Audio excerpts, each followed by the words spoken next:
most of what people are calling meditation, I would actually call mindfulness. So most of the apps, the YouTube videos, the drop-in studios are teaching what I would call mindfulness, which is very good at dealing with your stress in the now, like a state change. But what Ziva is doing is that it's getting rid of your stress from the past. It's a trait change. It's actually healing you on a cellular level. And it is that eradication of stresses from the past that's ushering you into higher states of cognitive performance. Welcome back to the Essentially You podcast, all about reinventing your health with safer, cheaper, more effective, natural solutions and powerful lifestyle changes so that you become the CEO of your health. I am your host, Dr. Marisa Snyder. Quick question. Have you considered meditation for stress reduction or to boost productivity? Or maybe, like me, you didn't even know that meditation could boost productivity. Now, I had originally no idea. I had a very different outlook on what meditation did for the body.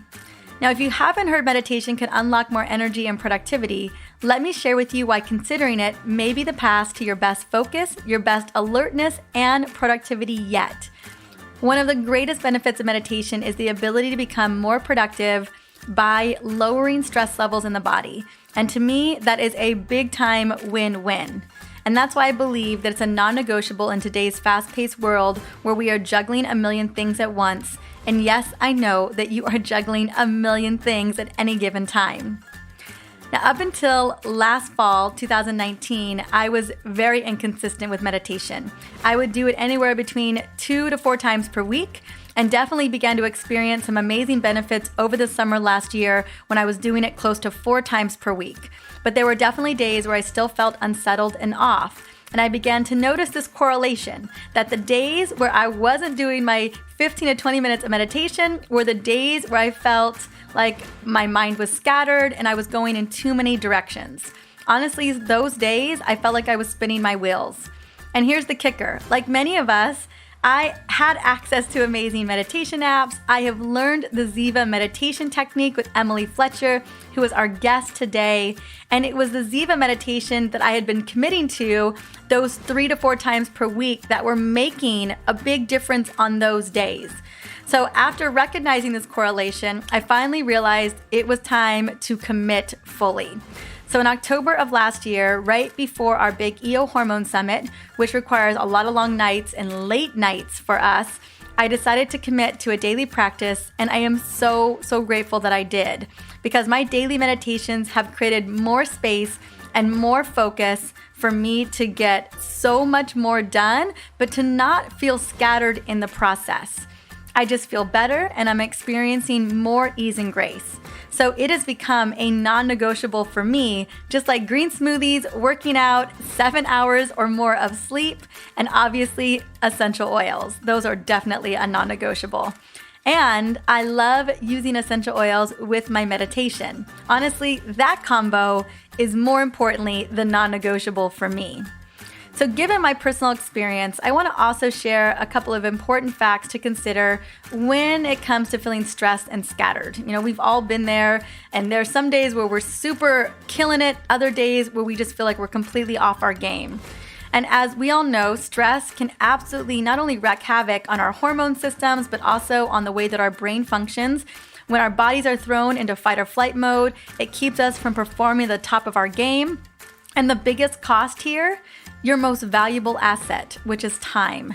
Stress doesn't give us a cutting edge, even though I used to believe it did when I was younger, and then I landed flat on my face.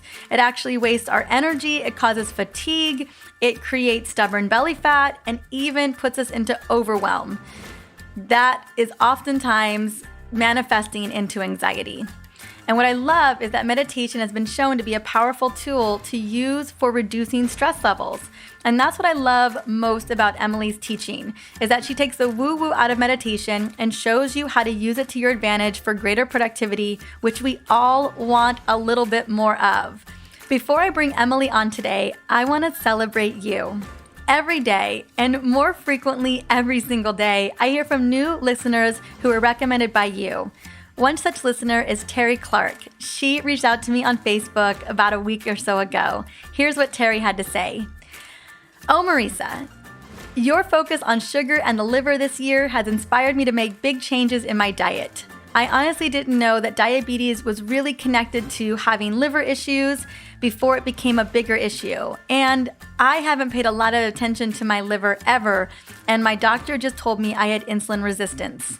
I am doing your detox and cutting out sugar for 30 days, and I can't wait to report on my results. I am only 5 days in, and it has been rough, but truly worth it. Well, thank you so much for your epic win, Terry, and I am so excited to shout you out today. What a big move, and I'm so glad that you're feeling fully supported to support your liver and your body with my detox.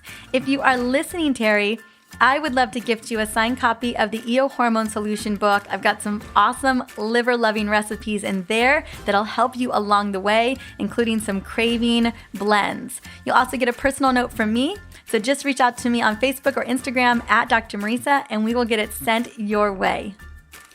Now, if you are listening, welcome to this episode. In case you're wondering about the episode on how to optimize your liver function, it was at the beginning of this year for episode 154.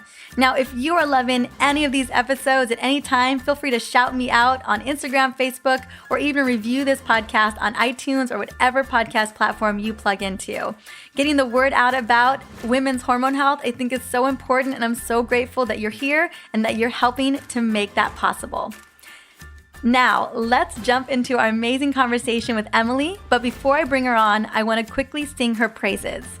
Emily Fletcher is the founder of Ziva Meditation and the creator of Ziva Mind, the world's first online meditation training. Her mission is to make meditation attractive, accessible, and easy to adopt in modern life. Recently, she's been featured in the New York Times, named the top 100 women in wellness to watch, and is regarded as a leading expert in meditation for performance. She is a rock star, and I'm so excited for you guys to meet her. Let's bring Emily on.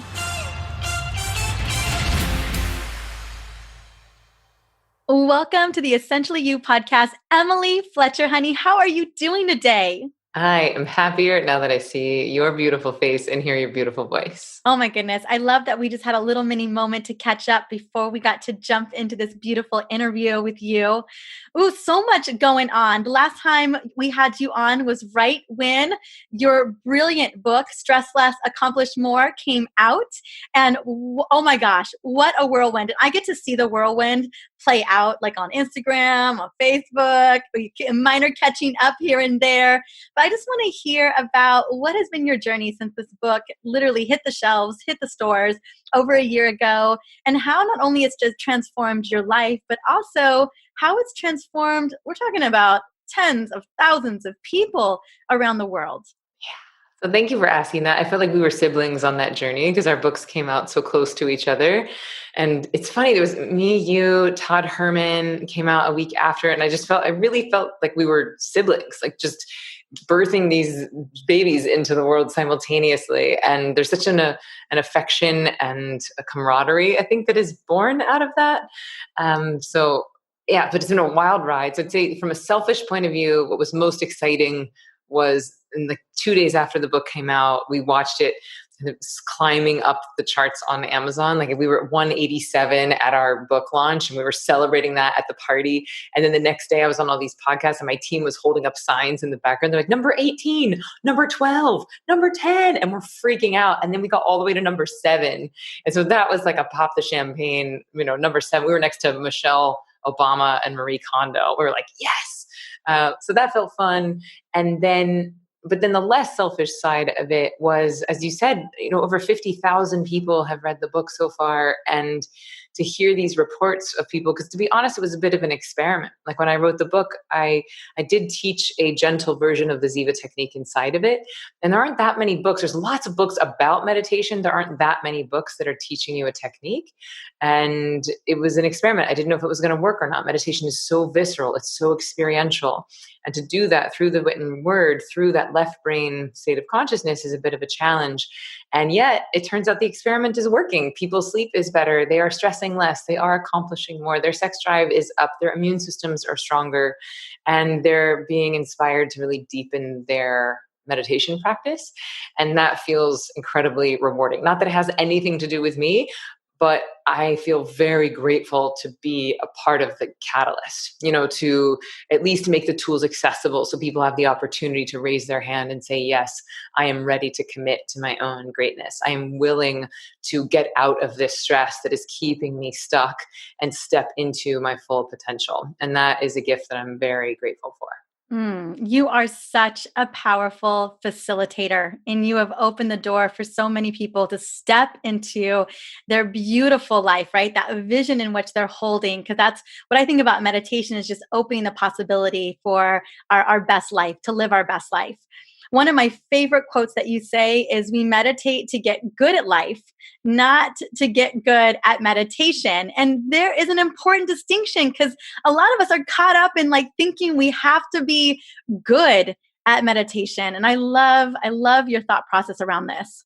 Yeah, because it's who cares if you're a good meditator? There's so many things you need to be good at in life. You got to be a good partner. You got to be good at your job. You got to be good at the gym. It's really, let's stop trying to be good at meditation. Let's stop trying to clear our minds, because it's impossible anyway. The mind thinks involuntarily, just like the heart beats involuntarily. So instead of feeling like you're a meditation failure because you can't clear your mind, what if instead we start to gauge our progress by, how's my sleep? How's my immune system? How's my happiness? How's my sex drive? How's my productivity, creativity, intuition? These are the markers by which I think we should be gauging whether or not the meditation is working. I absolutely agree with you in so many words. I love that. And, that really speaks to, we thinking about the people in the world who are really phenomenal at what they do. I know that you've worked with top performers like Emmy performers, Oscar performers, Golden Globe winners, all kinds of amazing high achievers. And what is it? I think I focus it on they're not using meditation to be good at meditation. They're using meditation to be good at life. And what do you think when these high achievers tap into your technique? What is it that really allows them to soar to their greatest potential? Well, I think that the sad reality is that stress is making us stupid, sick, and slow. And a lot of us don't even realize the toll that it's taking on us. For many of us, it's become like white noise. It's just like that TV that's on in the background and we can't even hear it anymore. And it's not until we turn it off, we turn that stress off, that we realize how much more capacity we have. And so one of the reasons why I think people come to me at Ziva is that they know that I was a performer myself, so because I used to be on Broadway. And interestingly, this is a story I don't tell very much, but the last time I ever performed, I took the microphone from Liza Minnelli, I sang, and I handed it to Aretha Franklin. I was sandwiched in between them two. And then Barbara Streisand was the last performer. And so it was I'm not unfamiliar with performing at a very high level. And so I think if your body is your instrument, if you're an athlete, if you're an artist, if you're a dancer, it's you want to have someone that can understand what that level of pressure is like, and that level of needing to perform in the moment. And so I think that's why originally people were drawn to me personally as a teacher. But I think the reason why it's spreading is just because the technique works. We're making tote bags that just say meditation that works. Because it's just so simple. And we're not an app. So it's not, I don't want people being addicted to me. I don't want people being tethered to their phone in order to meditate. It's like having an AA meeting in the liquor store. It's do you really want to go to your phone for a meditation? So while I do use technology and the book to get the tools in people's hands, ideally, once people either read the book or take one of my trainings, it's then you graduate and you have these tools to take with you for life. So I'm really big on self-sufficiency. And I think that's why people love it, is they can do it on set. They can do it in their office. They can do it with their kids in the next room, on an airplane. And the other thing is that most of what people are calling meditation, I would actually call mindfulness. So most of the apps, the YouTube videos, the drop-in studios are teaching what I would call mindfulness, which is very good at dealing with your stress in the now, like a state change. But what Ziva is doing is that it's getting rid of your stress from the past. It's a trait change. It's actually healing you on a cellular level. And it is that eradication of stresses from the past that's ushering you into higher states of cognitive performance. Because it's not just one stress. It's your parents' divorce. It's the move that you had when you were 10. It's the college you got kicked out of, the job you got fired from, the car wreck you got in. It's all these little stressors or big stressors that have left open windows on your brain computer. And so what meditation is doing is it's going in and closing down all those windows so that you have more of your mental and physical capacity available to you for the task at hand. And that's really where people are seeing the return on investment. And I think that's what high performers are interested in. Like, they're like, if I'm going to surrender 15 minutes of my day, I can't just spend those 15 minutes. I have to be investing those 15 minutes, and I have to see an ROI. I need to get more time back. I need to get more productivity, because I don't think that any of us have time to spend or time to waste. We can only afford to meditate if it's giving us a net gain after we do it. Well, and I know with your technique, you recommend morning and evening. Could someone get away with just a morning or just an evening? Can we get in where we fit in? Talk to me a little bit about the strategy around meditating for 15 minutes twice a day. And you're absolutely right. Like, and then getting the full benefit of that down the road, because as a high achiever, both of us being that, I don't think either of us would choose in if it wasn't a net gain on the back end. Yeah, totally. So, our mutual friend, Mark Hyman, he says for the few minutes a day that I invest in Ziva, I get back 3 hours of productivity in my day. That's in a day, not in a week. He's getting 3 hours extra productivity in a day.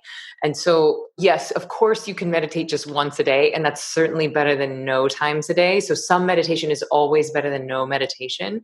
And so likely for people hearing this, if they don't understand that ROI concept, if they don't have a visceral experience of investing time in something and they're getting more time back, then it might seem incomprehensible.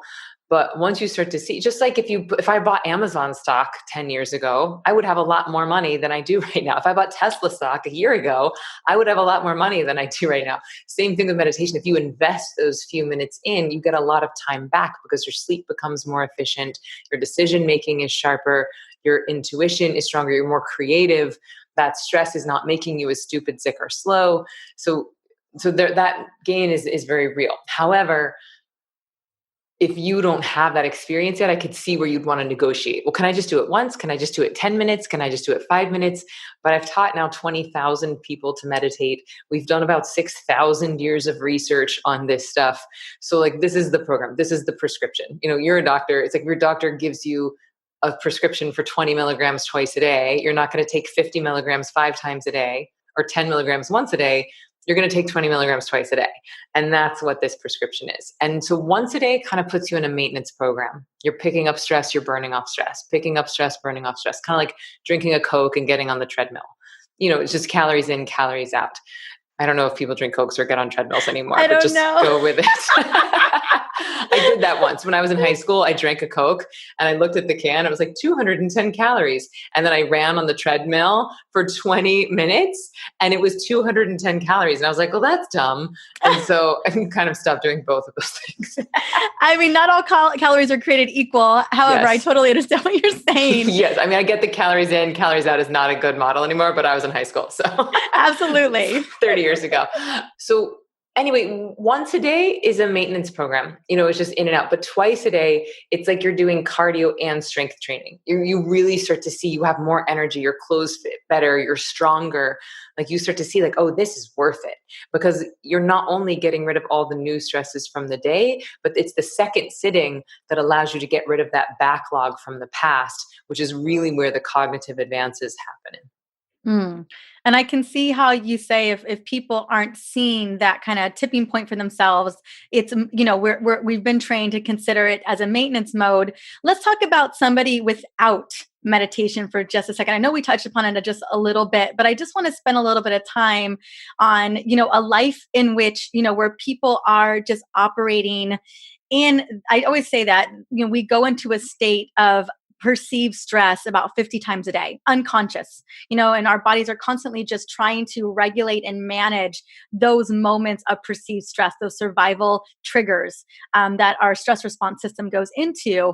Talk to me about, the difference between what happens with our body, what happens with our mental capacity, even our brain waves when we are living a life without meditation, and then when we can bring in a powerful meditative technique. Yeah. So you're right in that most of us are pretty stressed. Harvard Medical School is saying that stress is responsible for 90% of all doctors' visits. Scientists are calling it the Black Plague of our century. It can be responsible for anything from heart disease, infertility, autoimmune issues, brain degeneration, breakdown in skin elasticity, IBS, insomnia, like you name it. Like stress is not doing us any favors in the health department. And when people think about meditation, oftentimes they think it's just a mental tool. They think, oh, that's just something for me to relax, or that's like a cute pedicure that I'll get around to when I have a little extra time. And I think that people are thinking that because most of what meditation is these days are these free apps where people do it for 10 minutes. They're like, oh yeah, I feel okay. Like I feel a little better, but they're not really getting like this life change. This like, it's not like, oh, this stress is dissolving and I am markedly different. And so this is why I'm on a bit of a soapbox here, is that one, not all meditation is created equal. They're doing different things to the body. Mindfulness is different than meditation, is different from manifesting, is different from a walk in the woods, which oftentimes people say to me, well, cooking is my meditation, or walking in the woods is my meditation. Like, nope, that's called cooking and walking in the woods. But we can talk about that later. Those are both great activities too, yes, in their own right. Great activities. I am not dissing walking in the woods or cooking. But it's not the same. Just please don't call it meditation. Yes. And I would define meditation as where you're accessing a verifiable fourth state of consciousness, different than waking, sleeping, or dreaming. And in this fourth state of consciousness, your body is getting rest that's 5 times deeper than sleep. And we know that because your metabolic rate decreases, your heart rate slows, and your body temperature cools. So basically, you're de-exciting everything in your body. And when you de-excite your nervous system, that accumulated stress that we have stored in our cellular memory, that stuff can start to come up and out. And that's sort of the phenomenon of those closing of the windows that I mentioned earlier, that analogy. Really, once we get rid of those stresses in the cells, you have less baggage, you're less triggered. The thing about stress is that it's accumulating interest. You know, if you had a dog bark in your face when you were 5, that's left a memory. It was a fight or flight stress response. It's left an open window in your brain, but it's accruing interest, meaning that every single time you see a dog for the rest of your life, there's a tiny little fight or flight. If you had a terrible breakup with your ex-boyfriend and he wore, cologne, that's left an imprint in your body. But every time you smell that cologne, it's like another little re-triggering. So it's not just the event, it's the accumulation of stress over time. And we're seeing it. We see it in our friends and our family members. If you start a meditation practice and then go back to your 20-year high school reunion, I guarantee you're going to look and feel and sound different to your former classmates. We can't just gauge our progress from, well, here's homeostasis, and then the meditation is taking me this much up. The math we need to be doing is, what is stress costing us? Like really, it's like there's a decline over time that happens to our brains, to our bodies, if we're not taking care of it. And so the gap really becomes more of like, if you're just listening to this, it's not just from horizontal to 45 degrees up, it's from 45 degrees down to 45 degrees up. Because again, the stress is accruing interest. When you're speaking about stress too, we're even talking trauma, embedded trauma, things that have absolutely had an impact on us that we are carrying, that is kind of locked into our consciousness, locked into our cellular structures. I think stress and trauma are two of those really powerful intangibles that you can't green smoothie your way out of. You can't kale salad your way out of. We've got to have a different strategy in order to go in and, like you said, we were talking about kind of wring out, those stressors or those traumas, so we can get to a more not only productive place, but a place of peace and a place of healing. Yes. And interestingly, now that they've decoded the human genome, we're starting to realize that it's not just our own stress. It's the stress that we've inherited for at least 2 generations. Some people are saying 7. I've only been able to find scientific papers proving that we can inherit stress for 2 generations, but I've heard 7. Either way, every stress your mom had, every stress your grandmother had. And so if you're African American, if you're a descendant of slave, if you're a descendant of a Holocaust survivor, that's possible that you're only 2 generations out of that. And that's not a small amount of trauma that we're dealing with. And so some people think, well, oh, I can't meditate. I don't have time. It's too selfish. My kids need me. My partner needs me. My job needs me. It's like, y'all, this is the least selfish thing you can be doing. Your husband wants you happy. Your kids want you happy. Your coworkers want you smart. They do not want you stupid, sick, and slow. And that is what stress is doing to us. And it's like, we have to learn to fill up our own cups first, because the more we fill ourselves up, the more we have to give. And just to speak to that ringing out phenomenon, that's my job as a teacher, is to help people through that. I've been through it myself. Like I said, I've helped 20,000 people through it, so it doesn't scare me anymore.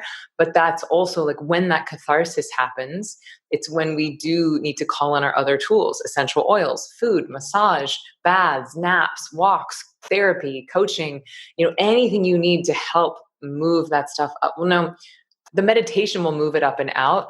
I'm just mentioning all these other tools as coping mechanisms, supportive, so that you don't feel so alone, so that you feel more equipped to move through the catharsis. I'm so glad we brought that to the forefront. For me, as you mentioned, struggling with stress, struggling with trauma, struggling with those intangibles that can have such a profound impact on you, on your relationships, on your work, on how you affect your community. We think that we're being selfless by continuing to just show up and not take care of ourselves. But you're absolutely right. It's one of the most selfish things that we can do. So for me, it got to a place where it was a non-negotiable, because I could tell the difference between when I was meditating and what it was doing for me, not only emotionally and physically, but it was really allowing me to show up in a bigger way, versus when I was, even if I thought I was managing stress well, there was still permeations of that coming into play. So I go so far as to say non-negotiable. It's one of the most powerful things that we can be doing for that level of healing. Yes. Preach it, sister. Preach it. That's where I stand. I mean, I know so often I bring on guests, and I want to speak from my own personal experience.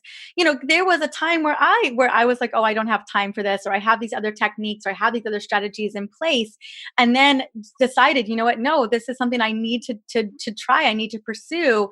And the results, it's so hard to speak of it, like until you've done it. Like once you start doing it, it's one of those things that you have to do, because it makes such a profound impact on you. And so I want to just speak, as a Ziva meditator myself, and so happy to have you on, how much of an impact it's had on my life. And, how much, it's taken me a minute to get my husband on the train. He does a lot more mindfulness work. He does a lot of apps. He loves his apps, but moving him in that direction because he's seen how much of an impact it's had on me. Well, I think that well, first of all, thank you for saying that. Second of all, thank you for committing. Third of all, I'm so happy that you've seen a shift in how you're able to show up in your work, because you're doing such beautiful work in the world. And if I've had any small role in fanning your flame, that feels exciting to me. And I think you're not alone in you being the trailblazer in your relationship. I think a lot of women are the trailblazers in these self-help modalities of therapy and yoga and meditation and essential oils. And so there's a real artistry to staying connected and true to yourself, of like, well, this is non-negotiable for me, and being perceptive enough to know when and how to introduce these tools to our partners, to our siblings, to our parents, to our coworkers. Because, especially when you find something like meditation, at least for me, I was like evangelical. I was like, everyone has to do this, and I want to shout it. Everybody. Yeah. And then it's a little rude, like, you need to meditate. And people are like, excuse me? It's kind of like recommending a weight loss camp to someone. They're like, pardon me? It's like, and so there's a concept called worthy inquiry. And it's basically like, does someone want to know about this? And are they willing to surrender something to access the tools? And it could be their time, it could be, a course fee, it could be volunteering, but like, is there some sort of an exchange that they're willing to make in order to get this life-changing practice? But as far as that goes at like a cocktail party, to me, where the inquiry is like, you might mention, oh yeah, I'm doing this Ziva meditation thing, and someone's ears are going to perk up and they're going to start asking more questions, and they're going to be like, wait, tell me more. And then they're displaying worthy inquiry, and they're giving you permission to keep talking. Other people are like, yeah, cool meditation. And they just keep texting. And then there's no worthy inquiry. And then our job is to go have some ice cream, or, just stop talking. And I think it's especially hard when it's our partners or our families or someone that their happiness directly impacts our happiness.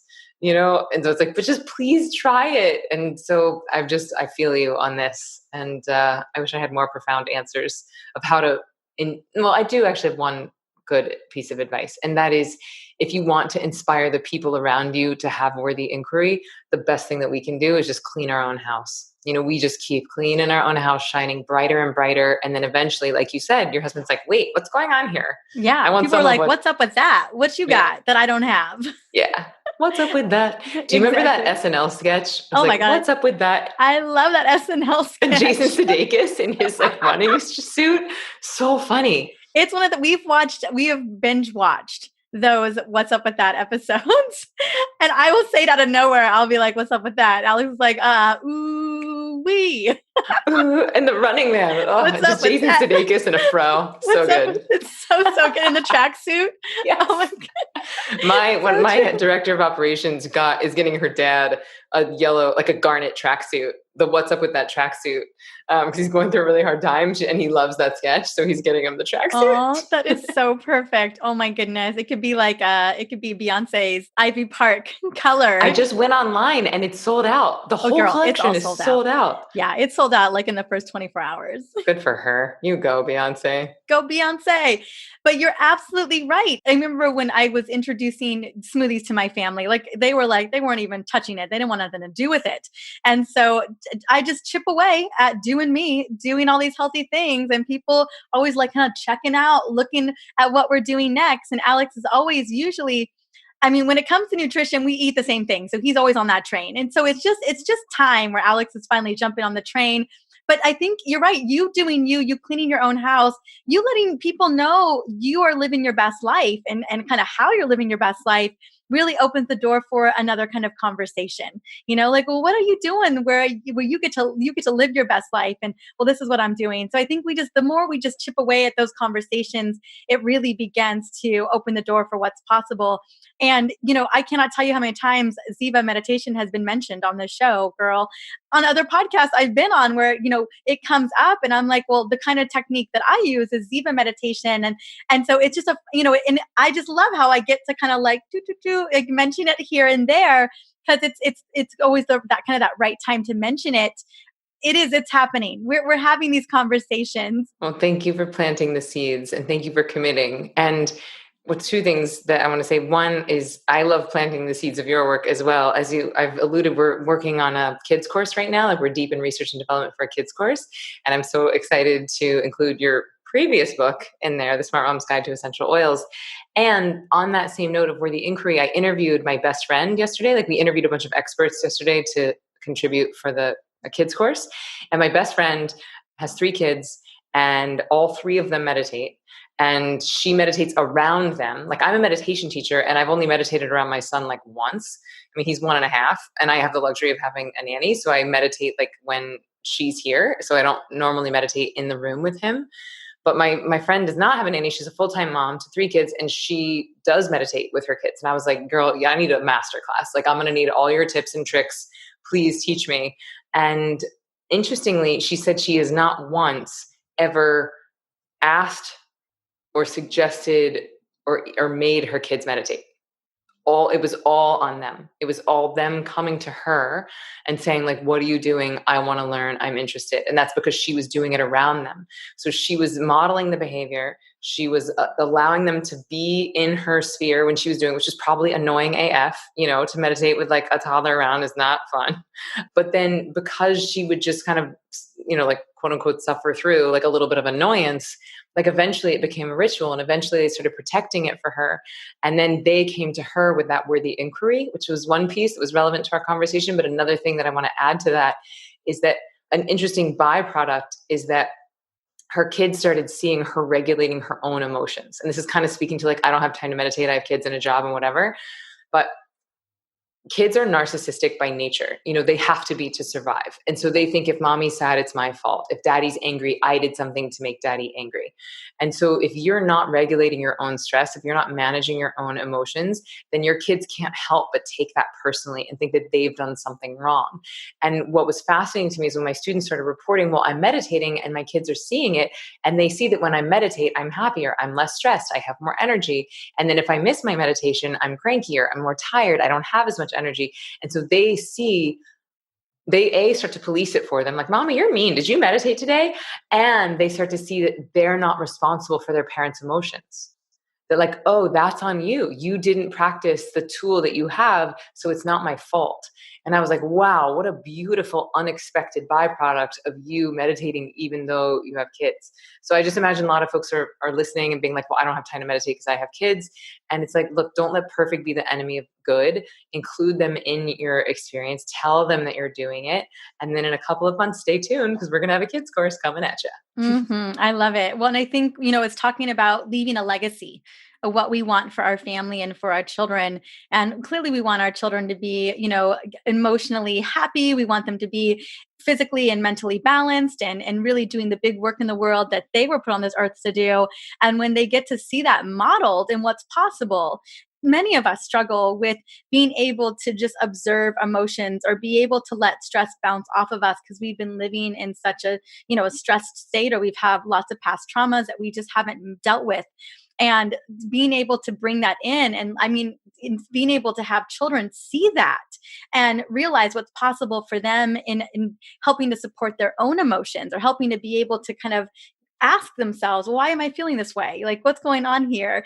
That's such a powerful legacy to be able to leave to our families. And it really changes the landscape of how we manage life and how we rocket life over time. Yeah. Let's start rocking it life. Let's see how good it can get. Absolutely. Well, honey, okay. So we know the book's been out for a year, but I believe, is there a book update? Yeah. So it's coming out in paperback real soon, which is so exciting. And it seems like not a big deal, but honestly, like, as you know, like with a hardcover book, it's like they're heavy. You can't put that many in your purse. Like with a paperback, it's like you could bring some to your church group. You could bring them to your office. You can start a book club. Like they're more accessible, both financially, and they're lighter weight. So you can put more in your purse. And that's been a fun thing that's been happening. People are like starting book clubs, like in their schools, in their churches, in their offices. Because, someone like you, they start and they're like, whoa, this is really having an impact on me. I'd love to like make this tool available to people that I love. So yeah, I'm really excited about the paperback launch. And it's just been, you probably have some exciting stories to share too about how your life has changed or your company has changed since your book has come out.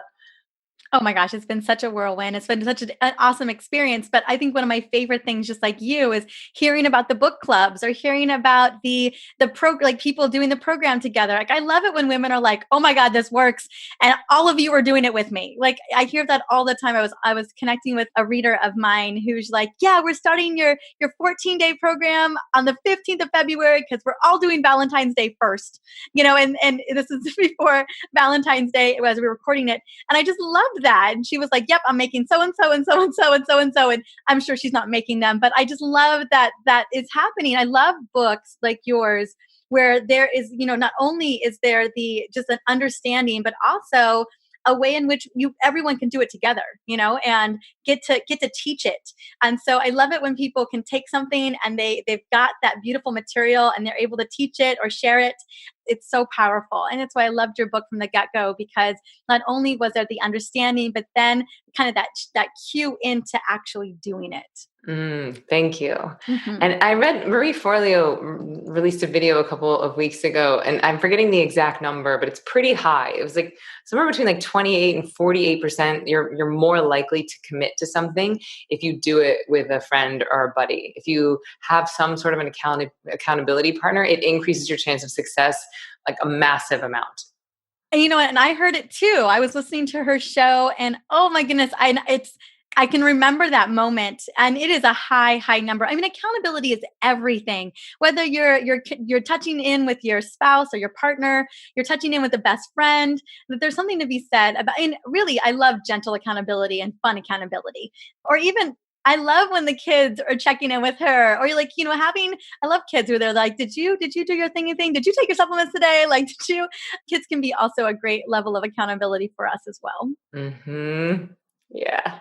Well, honey, I am so happy. I'm so not only excited about and I agree. I'm not gonna lie. I love your book as a hardcover, but I am really excited about the paperback because it will be easier to put into, and take it on the plane, put it in your purse. You know how we, go to the beach. You know how we women do. We're just always. I have a book in my purse pretty much all the time, so I totally can relate to that. And I'm just so happy that you are facilitating so many incredible people out there doing this good work in the world. Emily, honey, so proud of you. Well, I love you. Thank you for having me on. Thank you for the work that you're doing in the world. And it feels fun to be on this journey with you. Oh my gosh, ditto girl. All right, I'll see you soon. Okay, bye friends. Bye. So, are you convinced? I know I am, mainly because I've been doing it for the last several months. I know that you're going to love how easy it is to make it a part of your morning ritual. I have experienced such a profound decrease in stress due to my meditation practice that I do in the morning and afternoon. And I know that if you are ready to experience less stress and to boost that productivity, I want you to invite to learn from this master. Emily Fletcher is the go-to girl for helping to boost that productivity. Now, the best way to get started is to check out her book, which is now in paperback, Stress Less and Accomplish More. It'll be in the show notes for episode 168. You can find that on my website or just find it in the show notes here. And I just want to say thank you so much for stopping by and listening in to the Essentially You podcast. You are the inspiration for this podcast every single week. And coming up, I'm switching gears and we're talking about another stressor, and that is environmental toxins and their impact on our body. And there is no one better to offer the most up-to-date research than Laura Adler. I can't wait for us to dive into toxins and what we can do every day to reduce our toxic load. Until then, have an amazing day.